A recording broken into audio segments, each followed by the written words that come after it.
Okay, I'm gonna go ahead and get started. We'll have time later in the class. We'll have a bit early to give you a chance to finish those.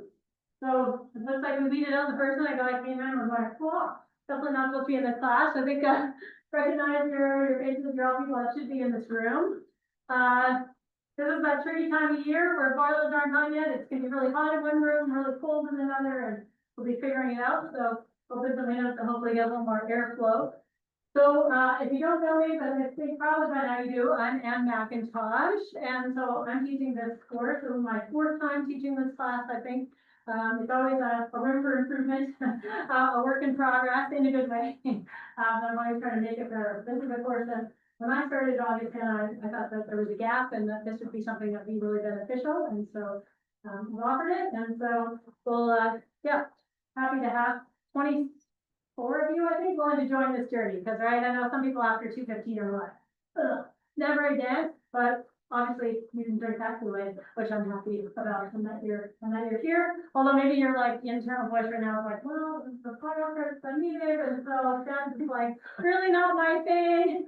Also fair enough, but I hope you could find some joy in it. All right, so yeah, we'll go through, and so just so you know, I am recording this just to test out to see how the recording goes, and also because we do have at least one athlete away today.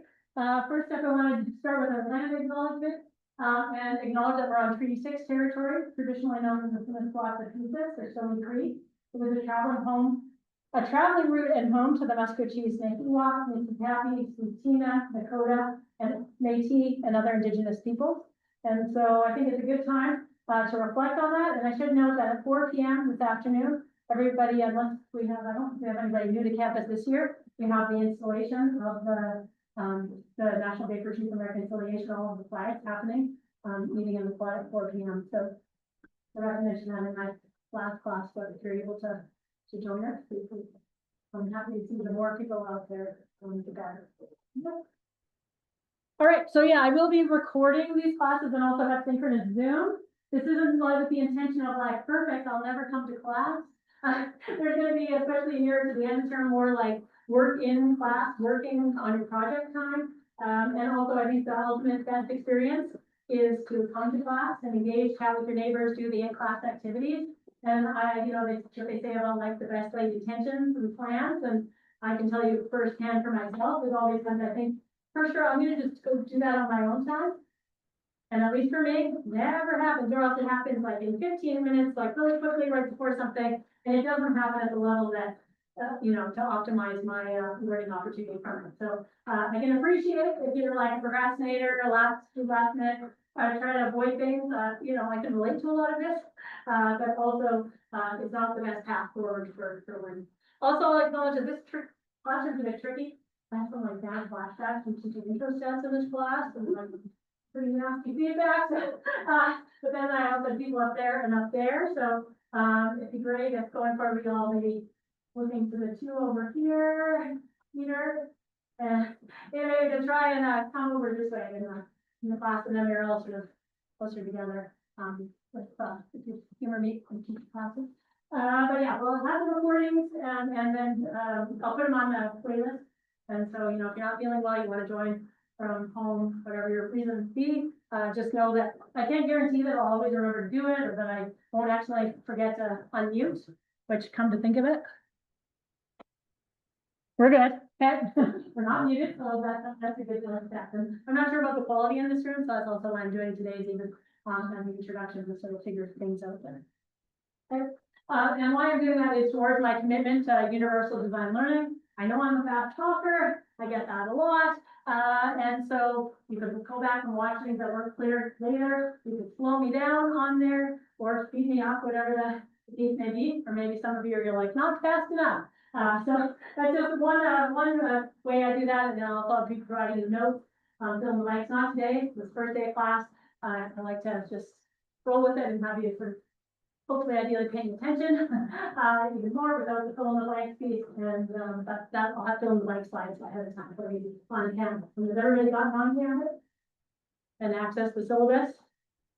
So there we go. We're off to a good start. That's a first good start here. Okay. And then I also just did want to acknowledge that in this class, you'll see on Canvas the opportunity to do check-in surveys. You can do those however often you want. You want to share something, but you don't want to come visit me one-on-one, and clear, I don't need to know all the details of your challenges beyond the classroom, but also know that you are a full human, and being a student is one part of your identity. There's other stuff going on that you care to share. That could be a way to share it.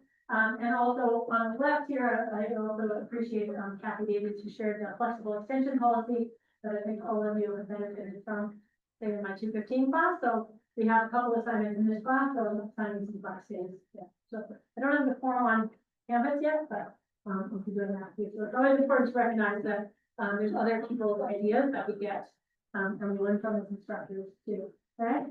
And I really want to encourage people in this class, right? There is like a lot of teamwork. So I really want to encourage you to be a team player, to participate, and also part of that participation is like speaking up in class as well. And in my last class, I just asked like how many people have actually seen Ferris Bueller's Day Off. There's not very many. The generational gap is widened. But how about here? How many people? Okay, so more people in stats and plant biology are like, I got that reference about the Bueller, anyone, right? And so they say, you know, I could count up to like 30 in my head and, you know, wait, kind of like, can I outlast my 8-year-old? Can I outlast the students here, right? And that somebody finally is like uncomfortable, like, okay, fine, I'll do it. So feel free to like not have me count to 30 or 20. If I just have to count to 1 or 2, don't even have to start counting, love that. And you'll see it part of my universal design learning principles too. I'll also be finding different ways for you to engage. So that participation could be like participating on the Q&A discussion forum on Canvas, as well as I'm going to use WooClap. How many people, minus the ones that were in my class, have used WooClap outside of this morning? No? Okay, people use Mentimeter, right? So yeah, WooClap is, did you guys find this morning, those of you using it, it's basically like Mentimeter with a different name. Okay, so there you go. So we're going to use that. That is a interface with Canvas, and now the option for us, and doesn't have to play the subscription games in terms of being free. And so you'll see that's another way in which you can ask questions, rather than, because some people are scared to put up their hand, but also encourage you to get brave and put up your hand, and other people will invariably thank you. You can probably relate to other times being in a class and you're like, I remember somebody who asked that question. And then somebody does, and you're like, ooh, now it's time to go. And then that confusion, right, catapult, and then all of a sudden you're snowballed and you're top like staff, and you're like, oh, I really wish I thought that cleared up. So yeah, I really encourage you to be brave, and we'll have a circle of braveness here, right? So we're gonna really wanna, anytime I'll ask intentionally along the way, but also don't wait for those prompts to see what questions you have, like ask away along the way, and we'll hang on a minute. What is that? Like you're saying it like we should know that, and like it's been a while since 215, so can you remind me what a p-value is? Things like that, right? So encourage you to do that. Right. And that way we don't have to listen to the sound of crickets or whatever other insect you may have around you.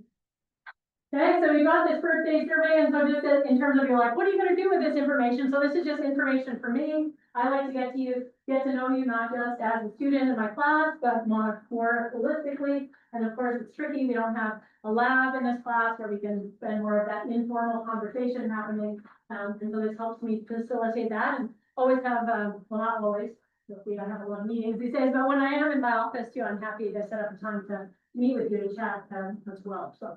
It doesn't just have to be about that about this class. We're looking at what comes next, things like that. Okay. So biostatistics, you all signed up the first, and you showed up here on the first day, so already those are wins. But I want to encourage you, and I realize I don't really have some good videos for today for us, and that's going to be a harder sell than finding David Attenborough video clips in my biology, for instance. But to share ideas of things, because 90 minutes can feel like an eternity. Some of you are already feeling that, like getting right. We've been out free in the summer. Ollie and I were out in the field 17 hours. Like last Thursday, we were free, and now it's like sitting, bumps and seats going, okay, wow, this is hard, right? And I feel that when we sit in our faculty meetings, we're like, oh my gosh, how long is this? So feel your pain, but also let's find ways to break that up. So about halfway through the class, we could take our little time out. And that's the time where you're like, I really do have to check my phone. Let's try to limit our distractions while we're actually doing the learning process. And so encourage you to share those biostats, for instance. maybe they're more bio, maybe they're more stats or not, it's the perfect fit. That's okay, we just, it'll be a welcome grade for everybody. Okay, so we're gonna start out, and again, for some of you are getting 2 classes in a row with an 8, yay!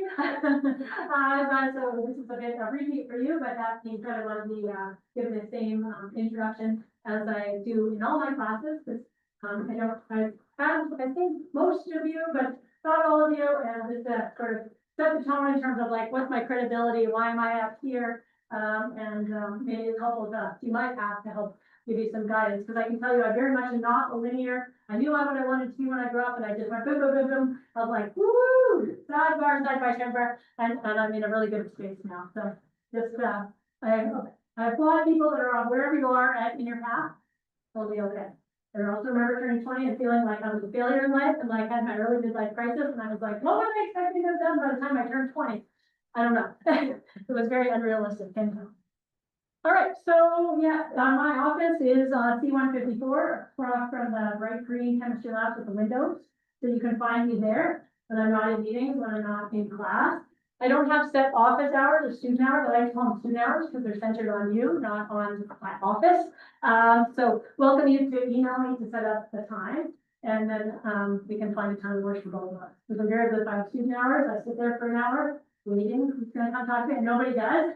And so I'd rather have you time to use effectively when it actually works for you and you're not stuck in the other class. I put this as a reminder here too, that, so email me, my inbox gets like out of control fast, and I started, I had a lot of I was like, what did I do this summer? I spent time getting my Google Drive storage down to my 80 gigs, which is a lot more gigs than you get, but nonetheless, I started out with 475.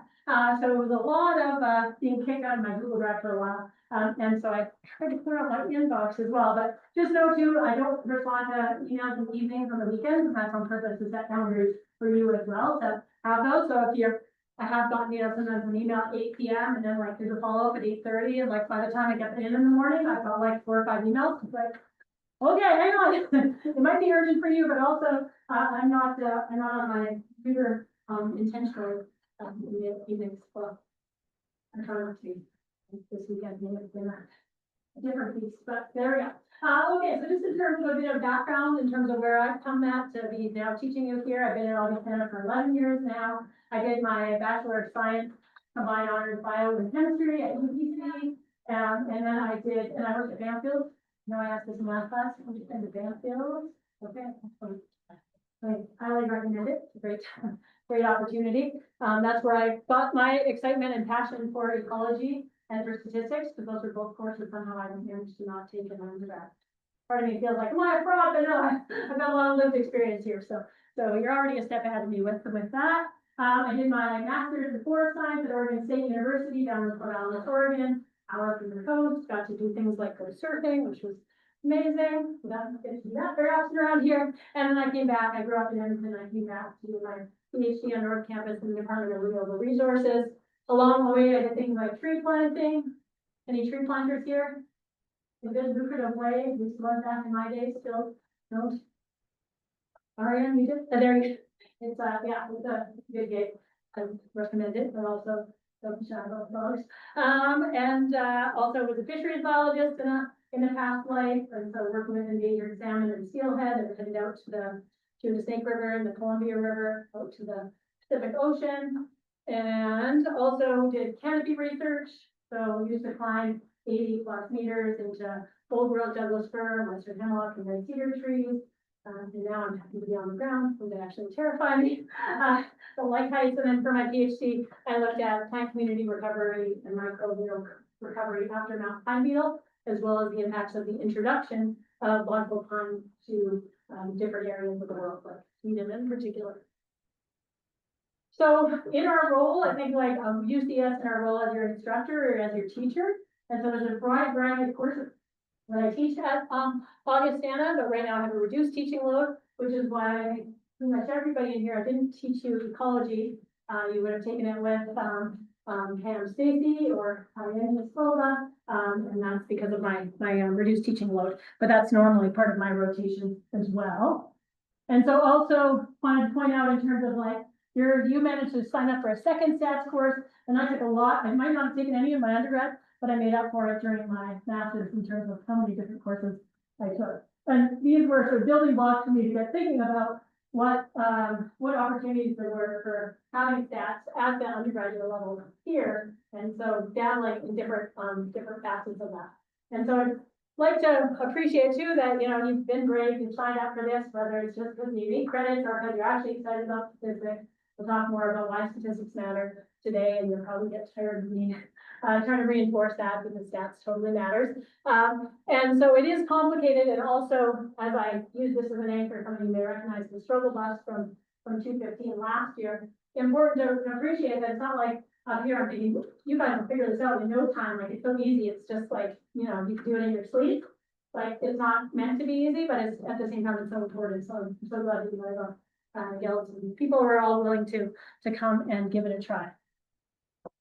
Okay, so we're instructors, and we're also researchers, and then we also do service. So my research builds on my past research as a forest ecologist, as a community ecologist, as a disturbance ecologist. And so in particular, I focus on plant communities, how they recover after disturbance.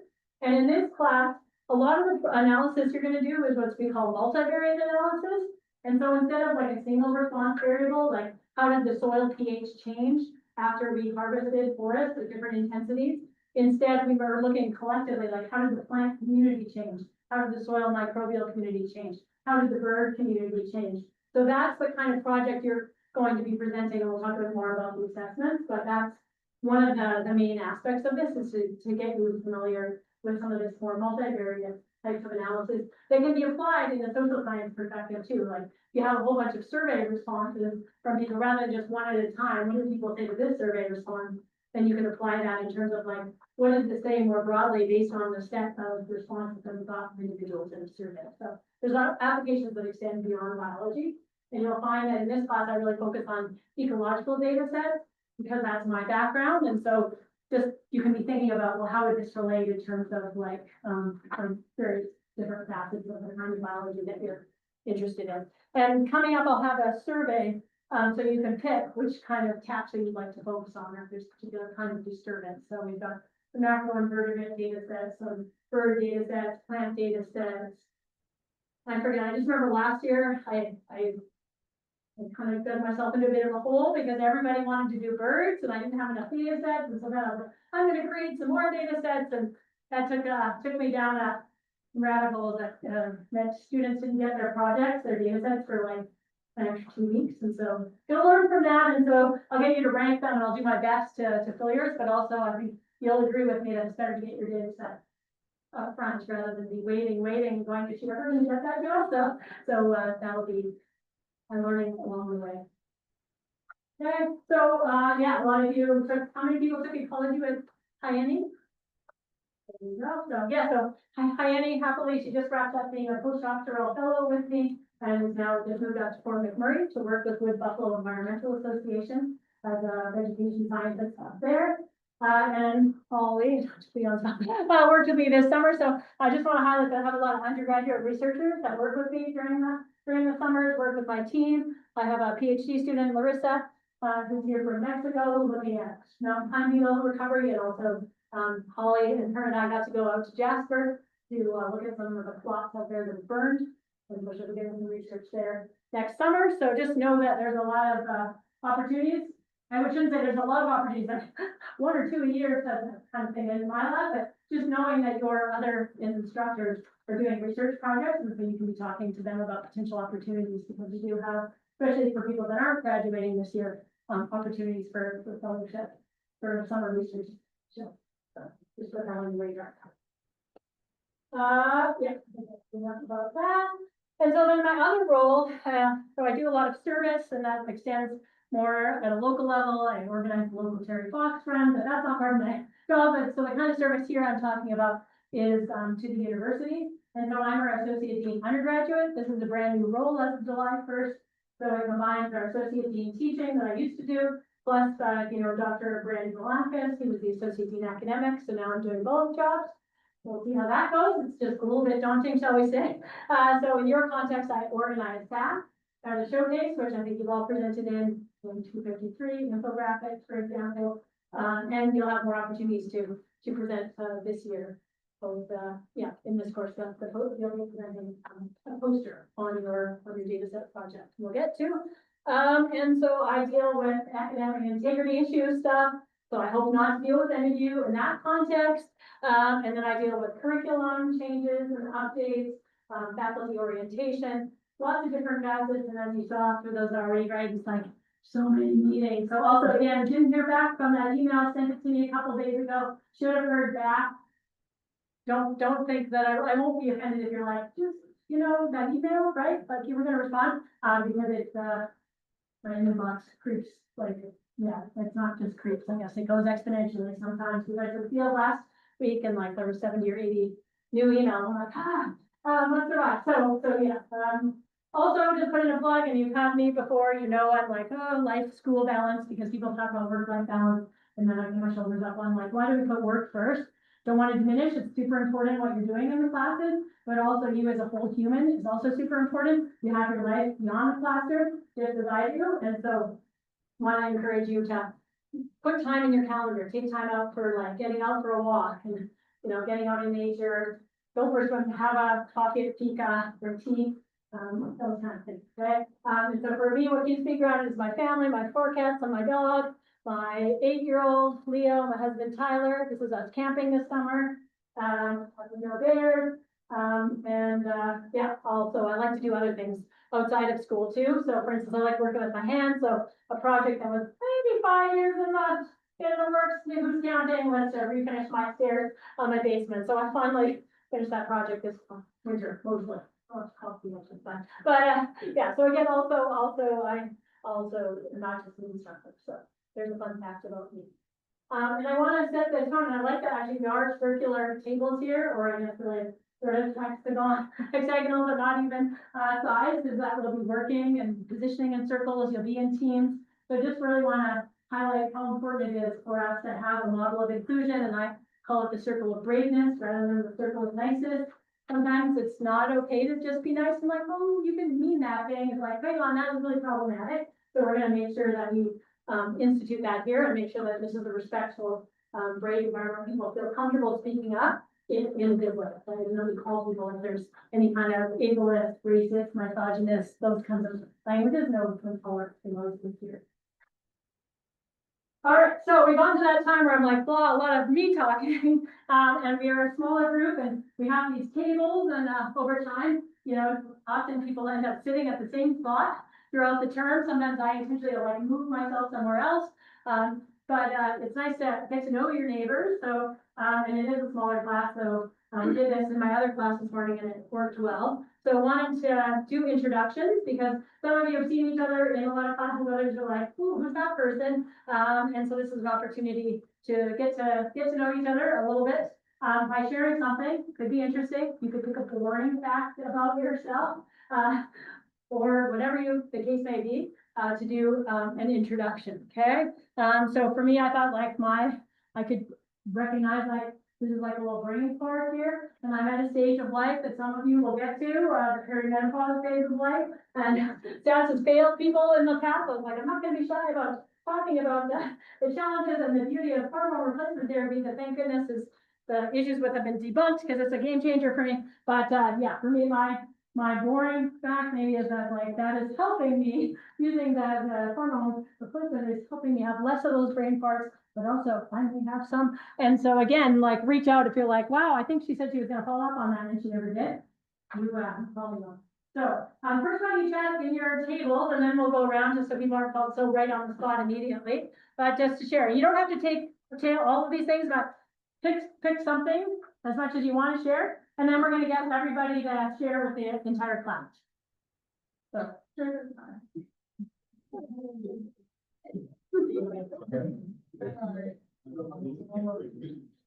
Well, I'm sorry. Nicholas.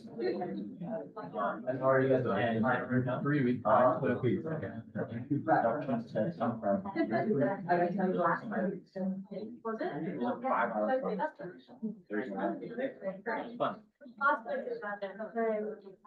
I'll let you guys. Oh, yeah. I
didn't feel like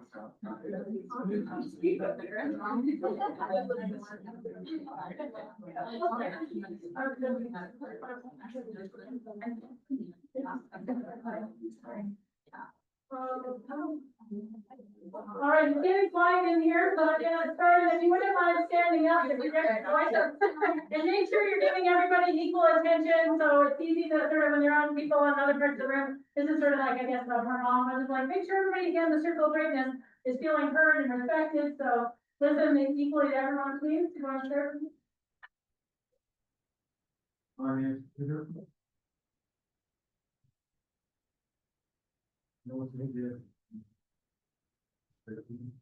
Something boring?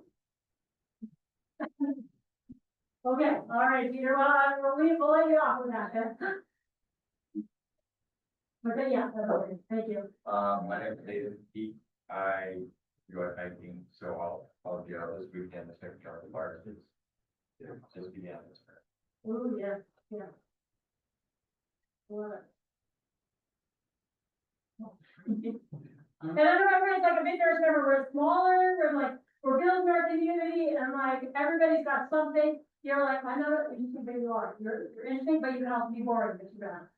On that note, let's see, go ahead, Paul. I'm Paul, and during my degree, I took K-pop 360, which was a TA for an athletic class, and I thought it was really fun. It gave me a whole new perspective on being a student, so And being an instructor, was it like the, it was interesting. right? I was just gonna say, sometimes, yeah, I think it's, so many students after they do some kind of, where like, they do the chemistry and they're, oh, so that's what it's like, and nobody answers, and you're just standing up and you're like, here we are, so yeah, I love that you get those experiences, I can appreciate that a little bit. Okay, yeah. My name's Cass. I guess the interesting fact about me is I thoroughly enjoy oil bleaching with Brian. I missed oil. Oil bleaching. Oh, well. Any particular, like landscape, impression apps, or whatever you do. My name's Laura and I enjoy watching football. You enjoy that, right? Oh, Formula One, okay. The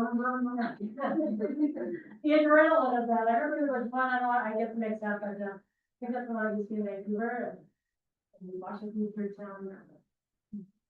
Remind me your last name. Okay, there we go. Okay, thank you. Hi everyone, my name is Elizabeth. Something interesting about me is I'm currently trying out new recipes. I'm trying to consistently try out something new with cooking every month. Yeah. I need to cover a bigger dish. No, I get it. Oh, yeah, never on the night, nice. My name is Stephanie and I couldn't think of anything interesting. So the course I took in the 3 week was a field course at Nickelodeon. I took that with Glenn and it was quite interesting, quite out of my comfort zone, but it was a good experience. I was gonna say, those of you that help, who else took the field course? Yeah, so yeah, quite a few took the field course, but so you got that hands-on, like, the collecting the data piece, and you got just like a little snippet, because you couldn't, wasn't the whole term, you could just quickly grab a few days worth of data. And so now in this course, you're getting the opportunity, like, somebody else went out and did like that, they're out in the field, the tactics, don't let you get rid of my, they played double beat up plastic, they did all that kind of work, but you're gonna be the one like working with the data, organizing it, and analyzing it in this course, so, yeah, we're not doing any of the field trip stuff that for good or bad, yeah. Perfect. I'm Daniel Rep, and for my interesting fact, I am the reason that my high school has a safety demonstration when you go curling. Is that involved in help, and a hand on I don't remember, I was in the hospital. I also have done that, probably say, and we don't occur anymore, so, thank you, guys. Hi, I'm Stephanie, or Steph, no preference, love interest. I had a whole whack of beats exam this weekend. Once we have Apple, make jelly. From, and I've got almost 2.5-year-old little boy. So yes, you can definitely speak to the life school balance and yeah. There. Alright. Hi, my name's Mary. Please remember my name because my birthday's 2 days after Christmas. So, Same birthday, December 27th. Yeah. Yep. Nice. There we go. Hey, my name is Rhythma. An interesting fact is I traveled to more than 6 countries. Good. What's your most recent country? Spain. Damn.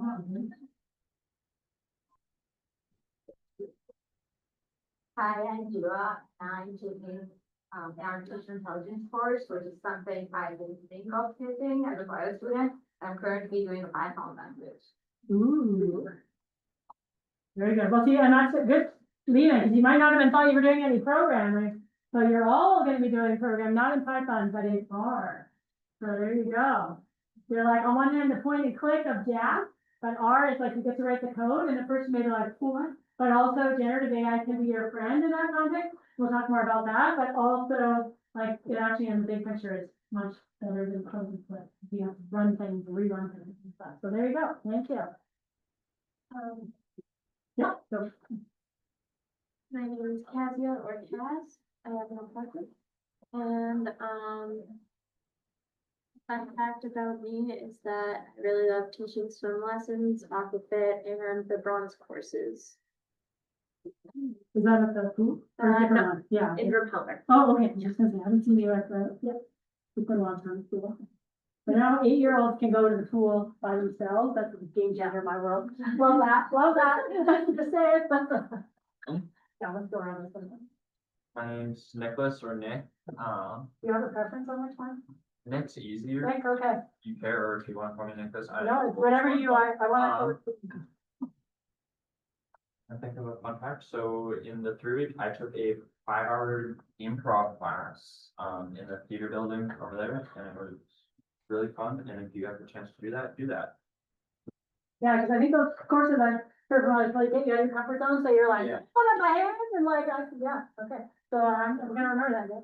No pressure, no pressure. My name is Holly, and yeah, following of the theme of 3 weeks, I took the Michaelon course, and it was a lot of fun. So kind of got me out of it.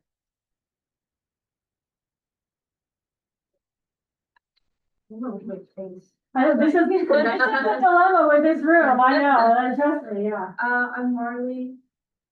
I like Sudoku. That's my fun fact.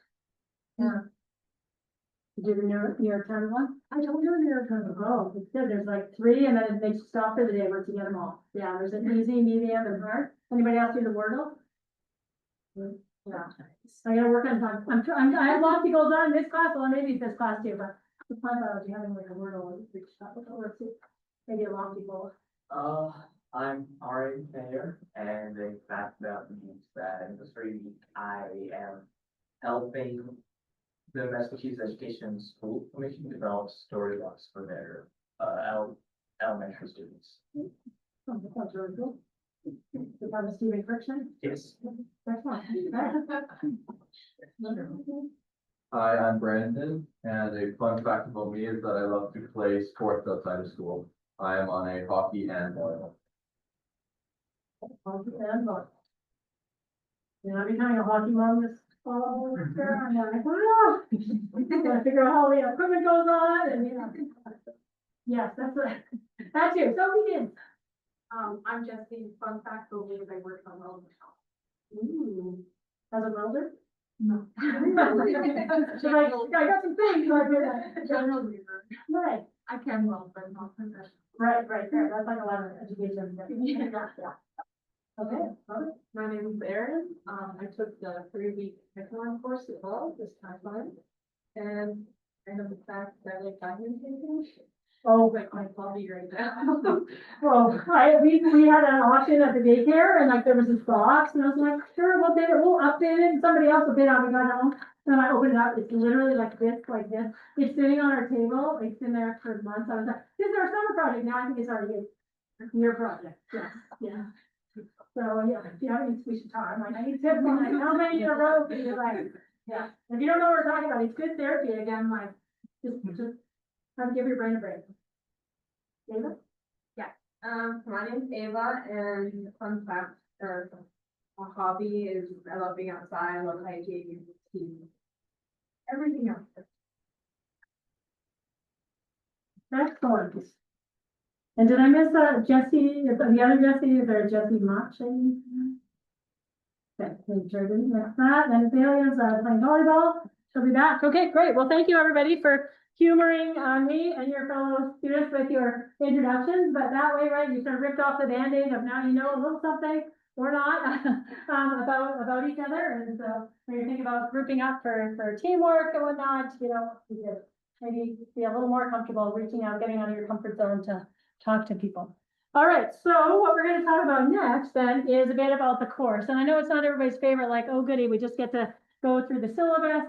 That being said, before the withdrawal deadline, I feel like it's helpful to kind of know a little bit about what you're gonna get into and the policies. So I'm gonna go through this, I think a little bit quickly, just to help set the tone here, right? And you see my life work balance involves putting pictures of my animal in the syllabi, and having a little bit of fun with that, because you've got to have a sense of humor in the role too, I think, so we'll do that. So everybody's been on the Canvas page. Okay, so you can download the syllabus there. Canvas is new to me, and also too, I apologize for the people whose brain, like the buttons, when you put it this direction, they're like not all uniform and everything. I thought in the big picture, sometime I'll get that fixed up. For now, there are more important things to make sure we're functional and operational. But you'll see like the link to the Zoom recording, so that'll have like the YouTube playlist. That YouTube playlist will be hidden. We'll see how the recording works in this room, but a reminder to everybody too, that that's just intended as a resource for you in this class. It's not for something for you to then share more broadly. It's a hidden playlist, hidden videos. So just keep that in mind. Excuse me, and the lecture topic info is where you can go to get the notes for each class. Those will be posted. Today's notes will be posted after class, but most of the time those will be posted ahead of time, unless we have guest lecturers, and not usually a fair expectation for them to be like, could you post those ahead of time? And they're like, no. So, yeah, average in Canada, that's good. And also, if you're like, I don't see that thing, I try to do the, student view, but I'm still learning, and sometimes when I copy and paste things, I realize like, oh, it didn't copy over the link. So if you notice anything that's out of whack, don't hesitate to put, urgent Canvas issue in your subject line to draw my attention to that. Okay. So again, not going to go through all of these things here, but basically, right, we want to be more literate in biostatistics, keeping in mind that these biostatistics, a lot of what you're learning can be transferable to other disciplines as well. And then we'll just do a somewhat narrow focus here in terms of the types of data sets we work with, and they can be applied a lot more broadly as well.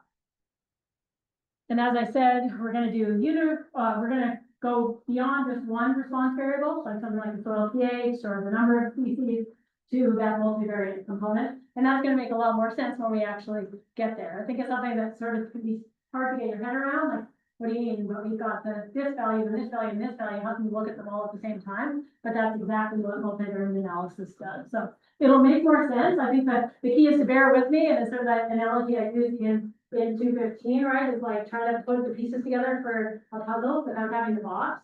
I got one of these for Christmas last year, and it literally was like, it sort of gave you an idea, but with a twist, and so you were sort of had the idea. I don't know if anybody's done those kind of puzzles, it's like, I think I like the diamond dots better, right? So appreciate that sometimes it requires the pieces then to come together. When I took multivariate analysis was during my master's, and halfway through, I remember being like, what is going on, right? I was like, why did I take this class? Because it was really connected to what I was doing. And then at the end, I was like, okay, so that, in that context, and that, okay, now it all makes sense. So fair enough if you're struggling, but also keep in mind too, I do want you to reach out and ask for help rather than like, trust me, it gets better, it'll all make sense at the end.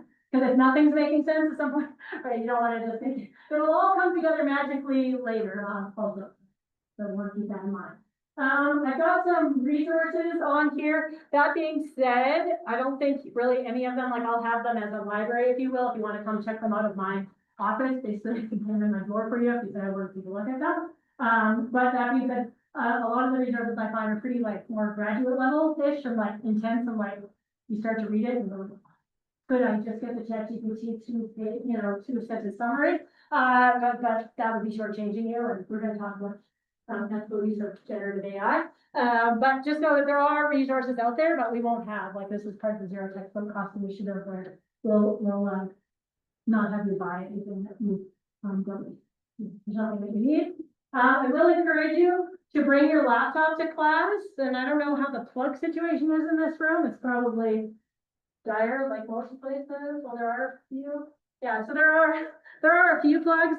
If you're like, my battery is not gonna survive, then let's figure something out. We can bring in some extension cords if need be, or when you're working on your team project, have one of you be the dedicated person for that. But having your laptop will be helpful when it comes time to like using the software. So using the R, using the JAX, we'll be doing some of that right here in class rather than leaving that for outside of class. I know people have very busy schedules nowadays with the lack of affordable education, right? A lot of you are working outside of the classroom, and so we'll try to leverage time in class for you to be working on those team projects as well, so that we're not doing that all in class.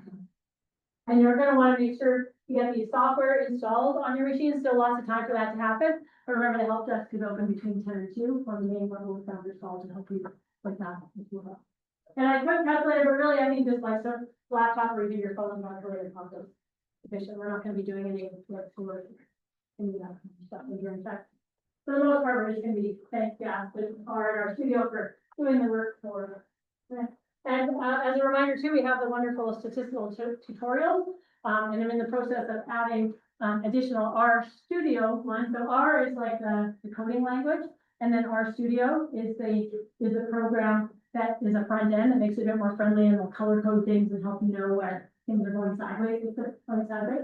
Hopefully they won't, but let's be realistic. At some point, your code will give you some problems, and then you'll find ways to troubleshoot and help figure it out. So stay tuned. As we get into those sections, we'll have additional resources for those tutorials. How many people have used those tutorials in the past? There's a lot. Okay. Always good to know because they are really valuable. Okay, and then of course, I need to touch on assessment. So there's no lab in this course. So then it's like, what did we sign up that we said we were going to do in this class? And so I already talked a little bit about your project, the fact that you're going to get a data set to work with. You're going to use that data set in your assignments, partially, not fully. That'll be more that you'll do the analysis on your projects, using the 2 assignments that you have. So there's building blocks to help you. So we want to scaffold the learning process rather than like, here you go, here's the poster project, have fun. So you're gonna, as I said, we're gonna do a survey to see which kind of topics you're interested in. And if you want help, if you want to be working in a team, but you're struggling to find teammates to work with, reach out to me and I can try to connect fellow people that are looking for a teammate for this. With how many students we have in this class, I definitely want people to work in teams. Or I'm back in that same track of not enough data sets to go around. So working in teams of 2 or 3. I'll talk more about that on Friday. And get a sign up, get you completing the survey, and so I can help assign those data sets sooner rather than later. So these assignments are, I'd say mark your calendars. We also have 2 exams. Like, where are those? 2 exams in the class. You'll do a peer review, no grade associated with that, but just to help make your poster better. And then you'll present your poster at the student academic conference. And also the other thing to draw your attention to, and I'll think for Friday, I'll also get that, the tidbit presentation out. And that's a 5-minute presentation. You're gonna find an article, that's related to one of the topics that we covered. And then you're gonna give a presentation in class. So 90 minutes, right, is a long class. And so me just talking, or sometimes you'll be working on your projects and it won't feel like an eternity. But in those classes where just me talking at you, it's gonna be much more interesting to have some timeouts to learn from your fellow students and get an opportunity to develop your academic skills, your communication skills. And so we're gonna have one person present, so you'll see there'll be 2 times for each class. And so you can sign up for a start of the class or a middle of the class slot to present on your article and connect it to the materials that we've covered in class. And you can always reach out, go, is this on, am I on the right track with this one? And I'm happy to provide input on that. But that's what the assessment, so I think overall fairly manageable. Yeah. More info on Friday. Okay, yeah, that's just the standard stuff, so I'm not going to go through all that, but you've got the syllabus. The one thing, right, is that I wanted to highlight is academic integrity and ethical use of generative AI. So that's a thing that's becoming, right, more and more a thing, like you can't get away from it. You do your Google search and it does that summary at the top, unless you add a swear word, and then that'll help it to not do that prompt and like use some water and energy for it. So what I want, and I want you guys all to you know, read through this and make sure that the expectations are clear, and we can come back to it. Next class, we can touch base to see if there's anything else missing there. But I wanted to, oh yeah, well, I'll go back to step in and step out also here. But I wanted to ask, so what is ethical artificial intelligence use? And so what does that look like? So when we're talking about, I have an AI statement in your syllabus, you'll see, well, what does that look like? And I know some of you have already had conversations about this in the last class. That's your opportunity to have more conversations on this really critical topic. So I'm going to turn on a woo clap thing here for you in a few minutes, but I first want you to have discussions at your table as a group. What does that actually mean? And then we'll go through together.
And if you haven't used it, it's just like Mentimeter.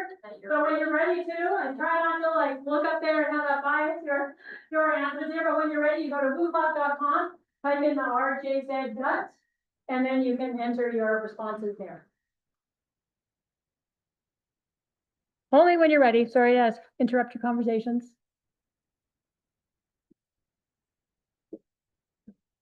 RJZ gut.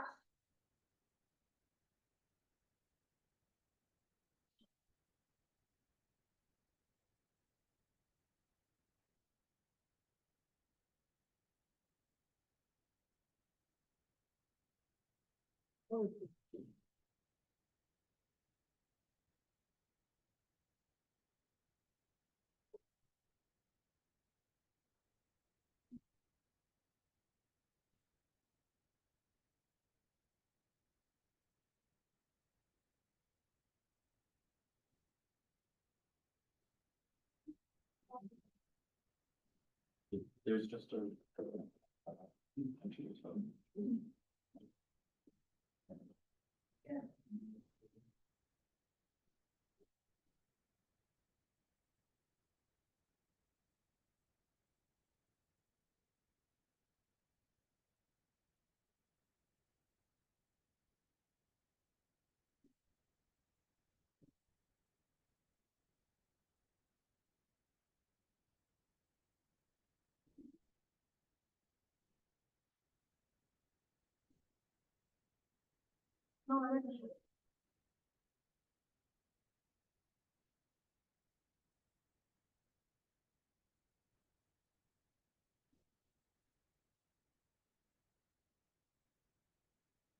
Hopefully that anything was in the context of something. And, I got missed in there. Let's come back as a group then, because it's getting quiet. Everybody got focused on putting their things in. What are we noticing here?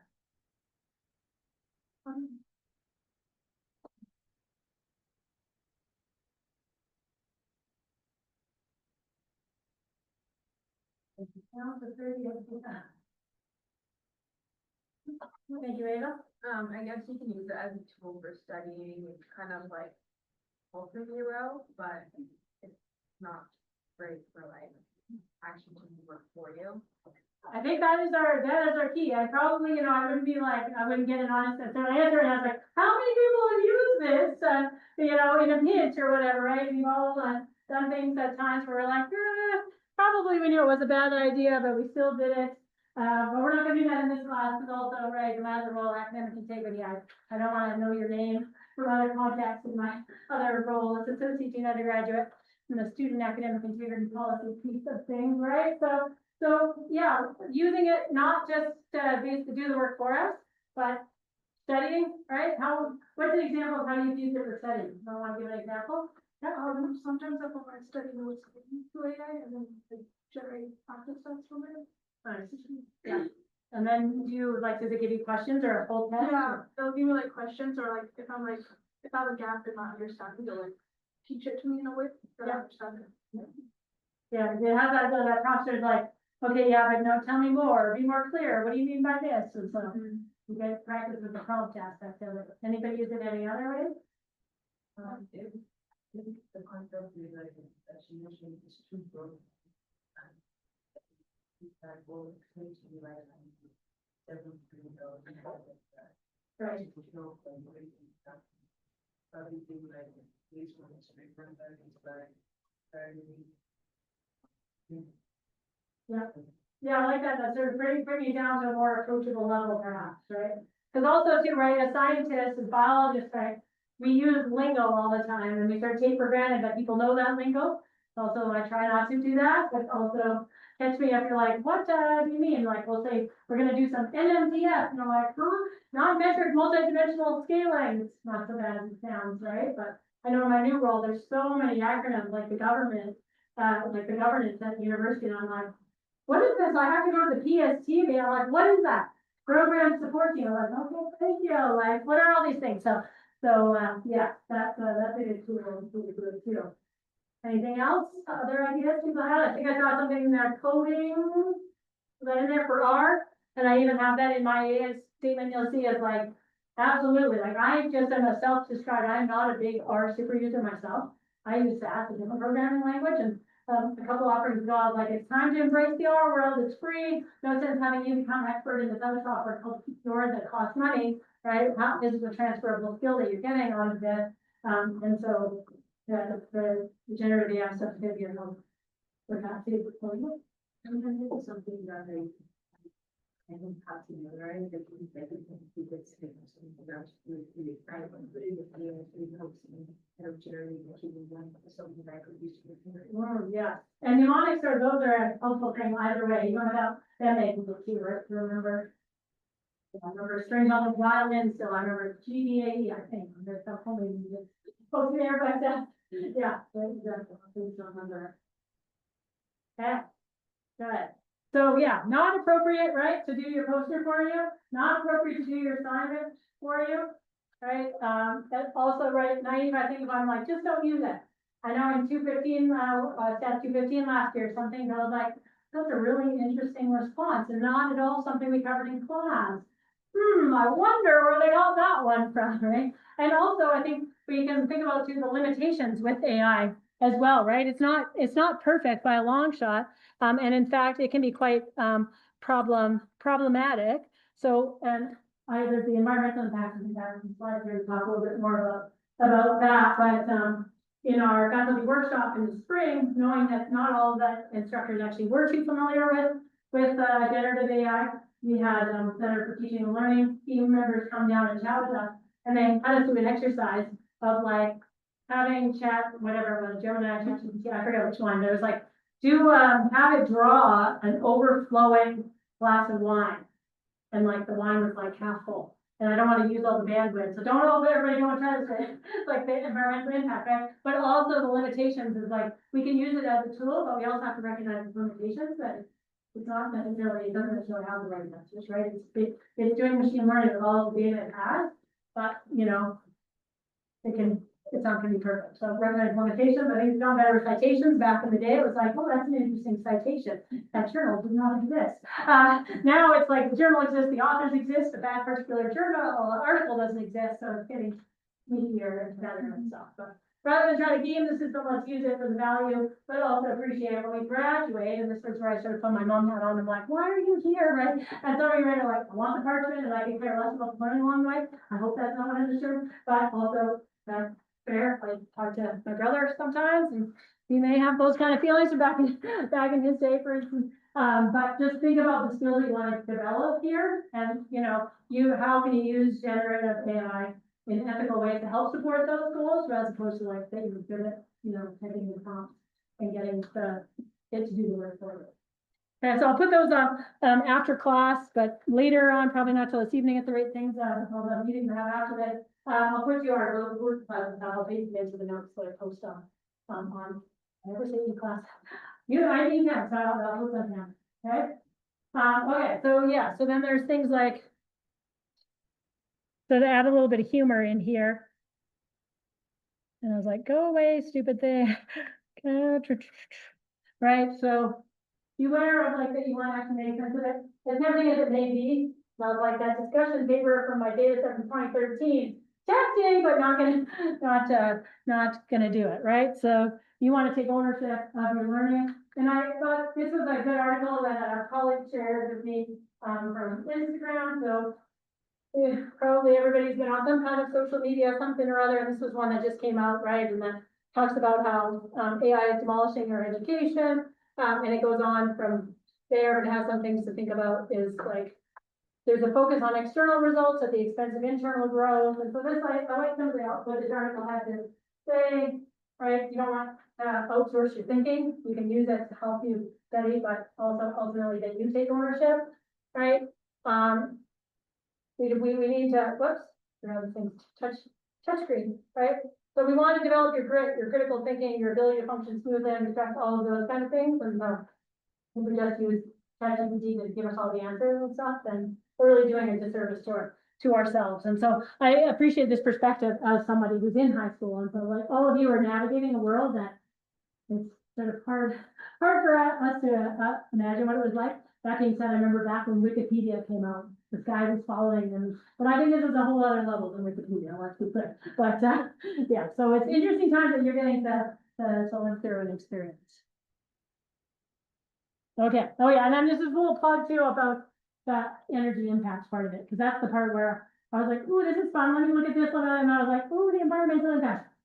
Also, all my Google Drive storage, so at least I'm doing a lot less burning of hydrocarbons and water there. Right, there's like, ask ChatGPT 25 questions, and like, there's 2 cups of fresh water, and yeah, so even actually, it was interesting, like having lots of filler words, and you're probably even in those statements you put into the blue cloud just now, like that condensing it down using less, I guess, requires less energy consumption. So save the small talk, they're only need, and interestingly, even just like the peak hour research. So that was interesting to me too.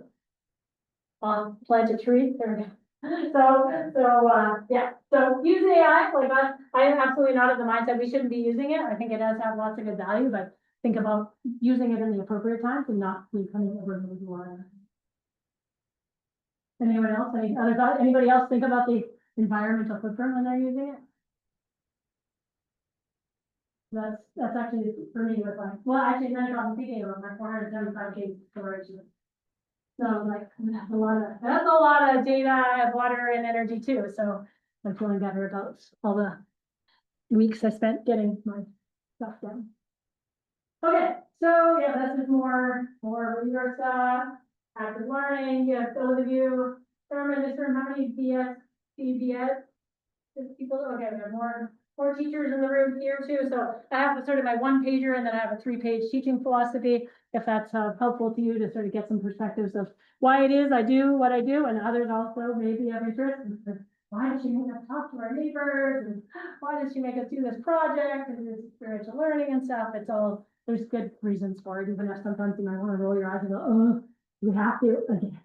Okay, so yeah, I encourage you to ask questions when you have them, encourage you to ask them regularly, and not wait, like all that counsel on the way, but don't wait for those. And I know it can be nerve wracking, and I've also heard the circle brainess, feeling comfortable in speaking up.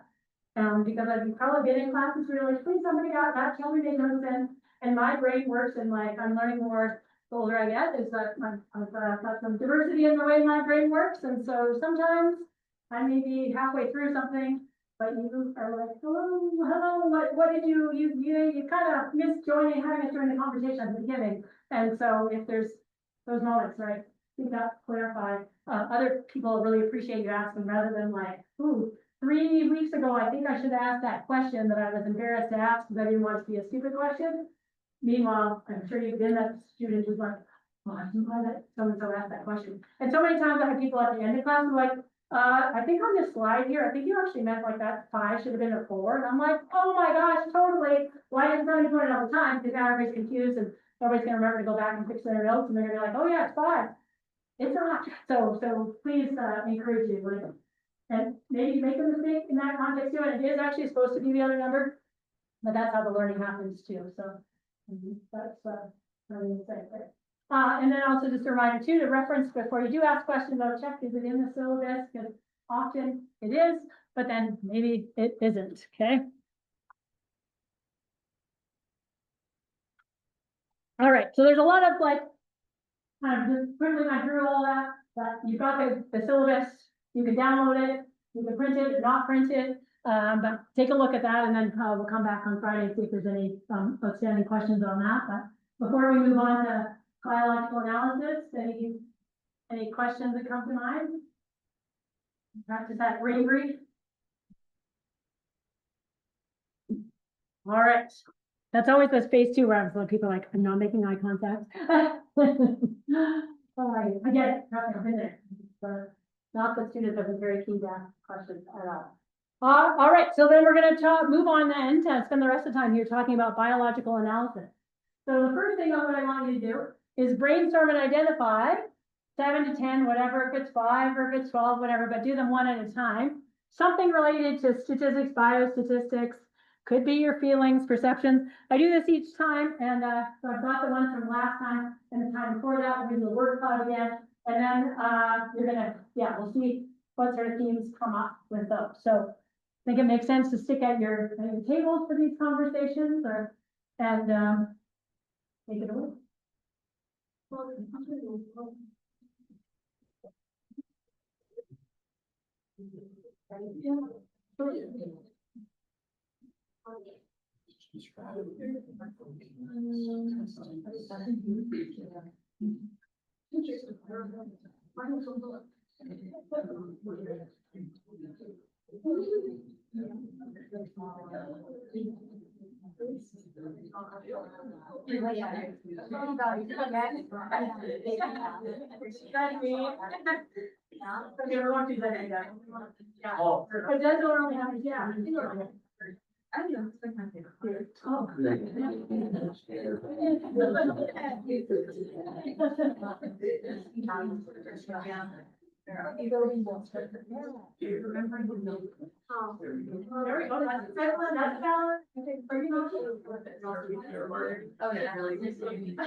That's what we do.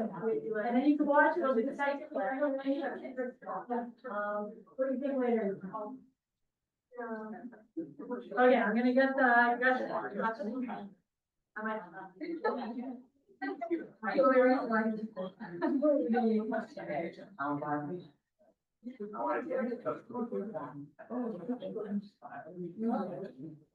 Once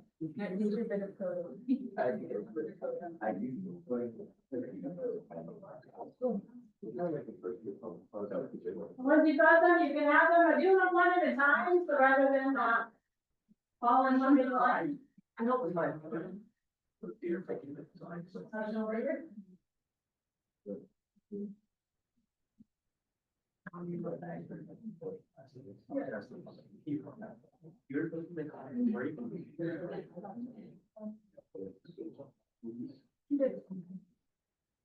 Mortified.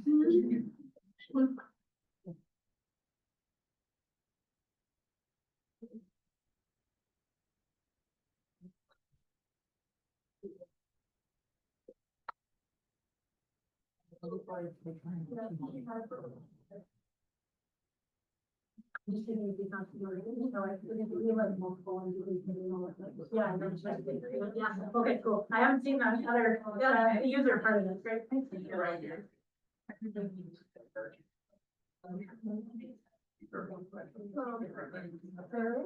Yeah, what is it? Just for organization, and I can call it different.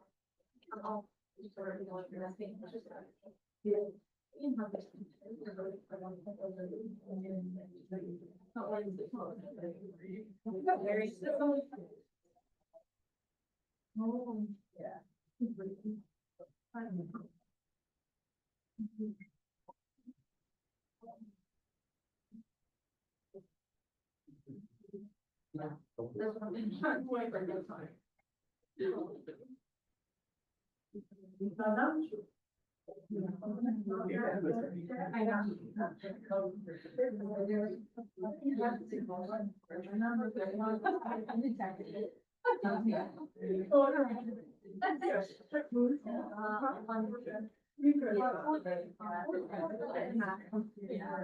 Oh, more questions. Oh,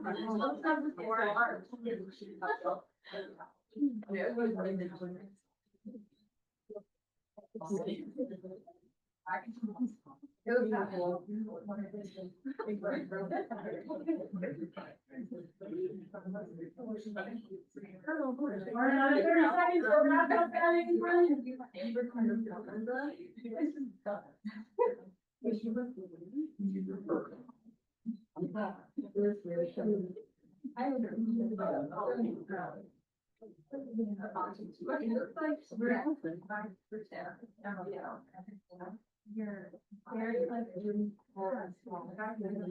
All of that. Oh,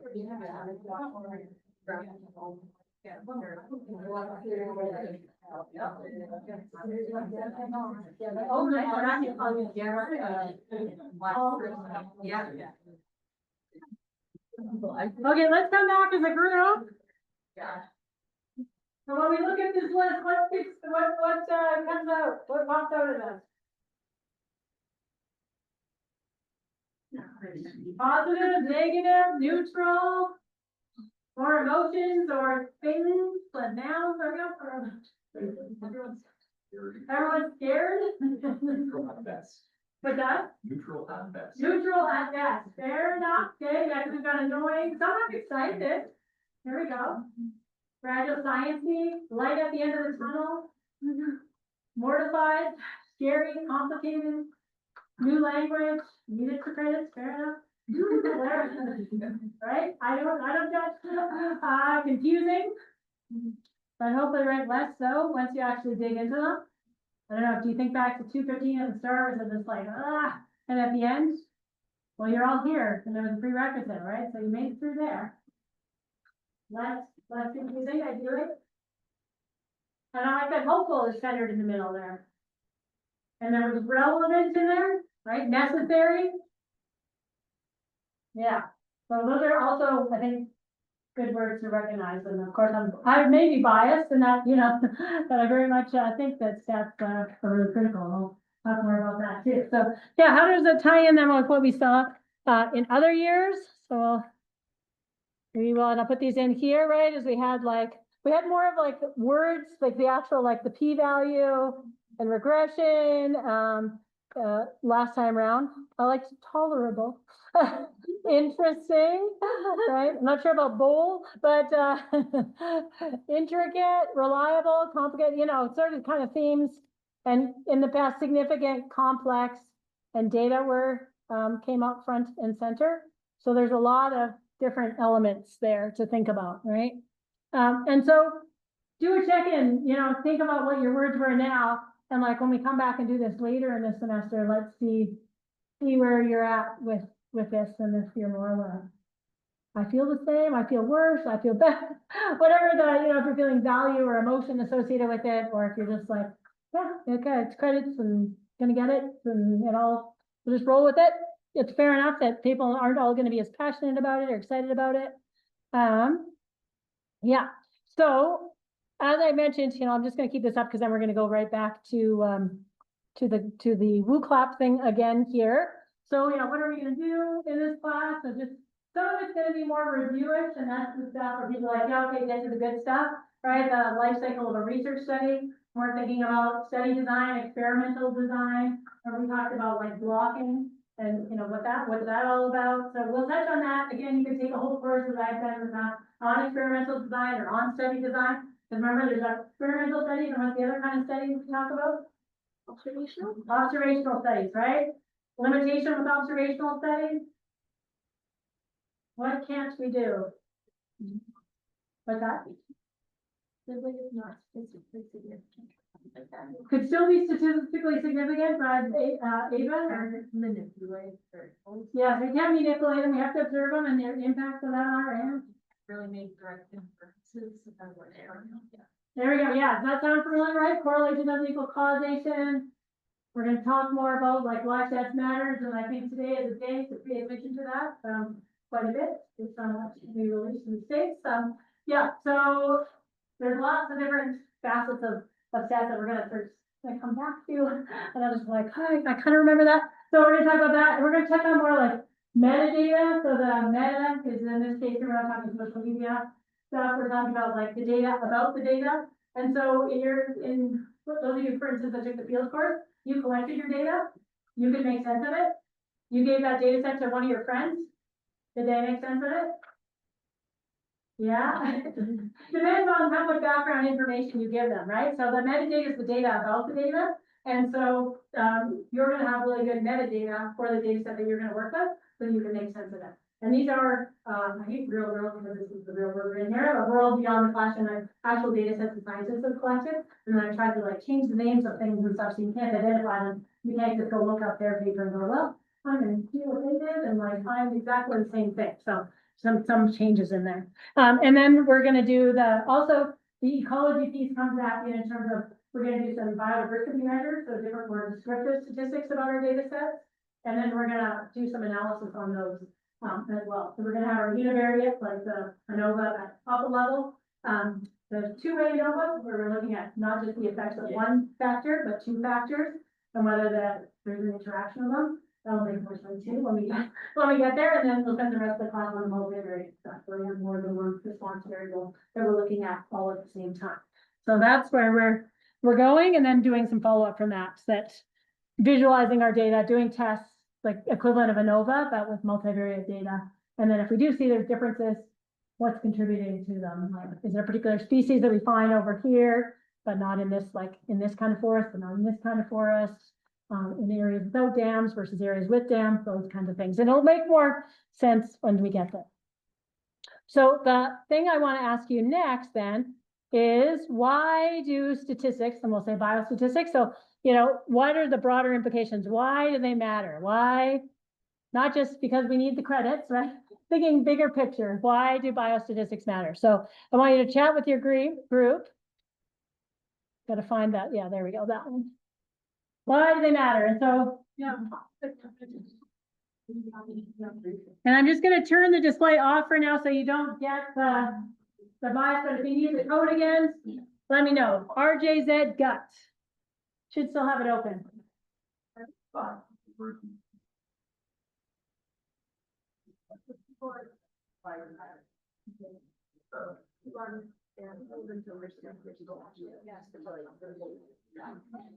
Oh, like imagine.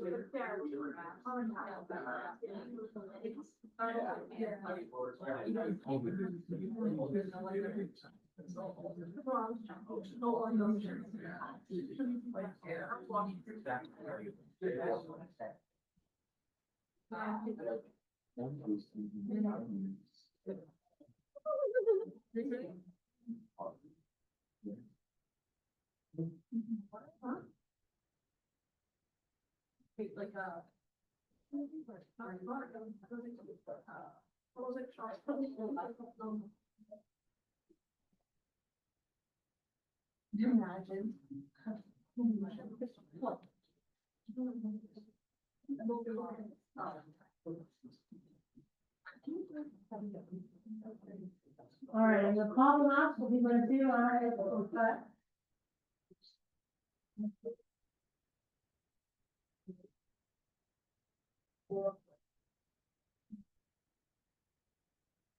If you haven't, just, yeah, type in your answers yet, type them in now, that's all. You just write them first, man.